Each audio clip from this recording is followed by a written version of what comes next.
So today we're going to dive into the incredible power of words and, that quiet strength it takes to really define your own value. We're going to follow a character's journey that kicks off with one single, really painful label and ends up with a transformation that reshapes, well, not just him, but everyone around him. Because you're too much. Just four simple words. But in this story, they are the catalyst for literally everything that happens.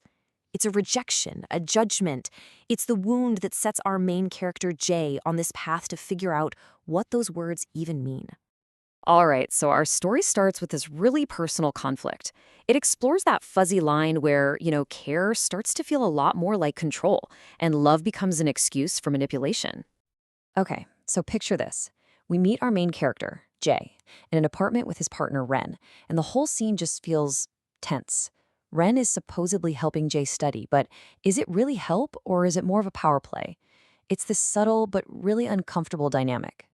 And this right here, this just crystallizes the whole conflict. On one side, you have Ren, who frames his demand as this logical, almost scientific way to learn. But Jay sees right through it. He calls it what it is, manipulation. He is flat out refusing to play a part in something that makes him feel small. So what happens? A painful rejection.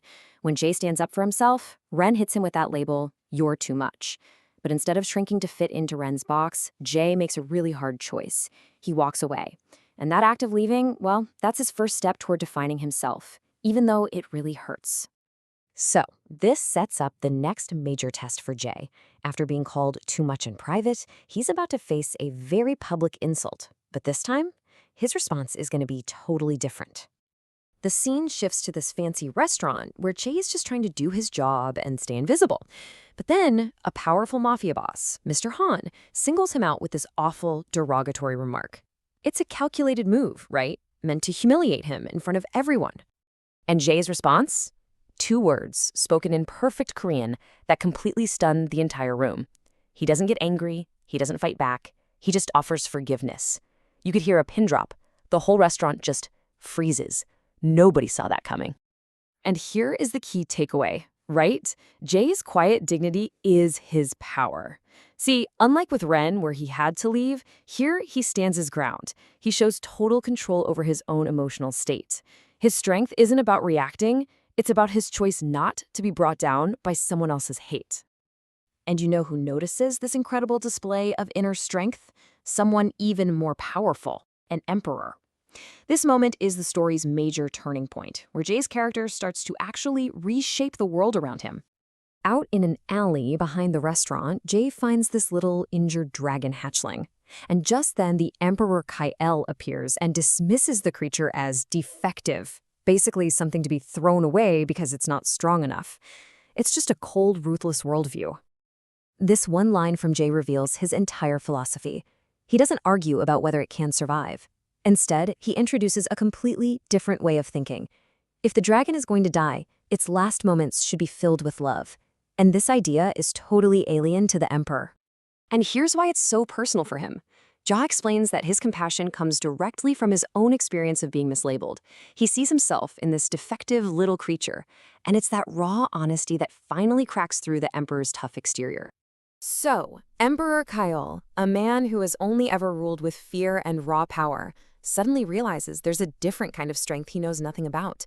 And he asks Jay to teach him tenderness, because he sees that fear can control people, sure, but it can never, ever heal them. Okay, so armed with this new sense of self-worth, Jay decides to revisit his past. But this isn't about going back to how things were. No way. He's returning as a changed person, ready to build a relationship on a new and totally equal foundation. Jay goes back to Ren's apartment, and his reason for doing so is just so mature. He acknowledges the hurt, that lie of manipulation, but he also remembers the genuine love that was once there. He's not trying to erase the past. He's integrating all of it. And this right here shows you everything you need to know. Look at the shift in their dynamic.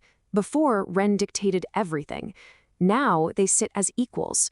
When Ren suggests studying again, Jay agrees, but on his own terms. Only if I get the chair. It's such a small detail, but it signifies a complete rebalancing of their relationship. And that brings us to the culmination of Ja's entire journey. All these different pieces, the hurt, the dignity, the compassion, They all come together as he finally understands his own worth, not in relation to other people, but completely on his own terms. The final scene is just peaceful. It's about healing. The dragon, once called worthless, is now healthy. Ren, who used to control, now offers genuine comfort. The emperor, who ruled by fear, now shows respect. It just goes to show you that Jay's quiet strength didn't just save himself. It created this ripple effect of healing and growth for everyone. So let's just recap. It all started with this one phrase, a label that was meant to make him feel small.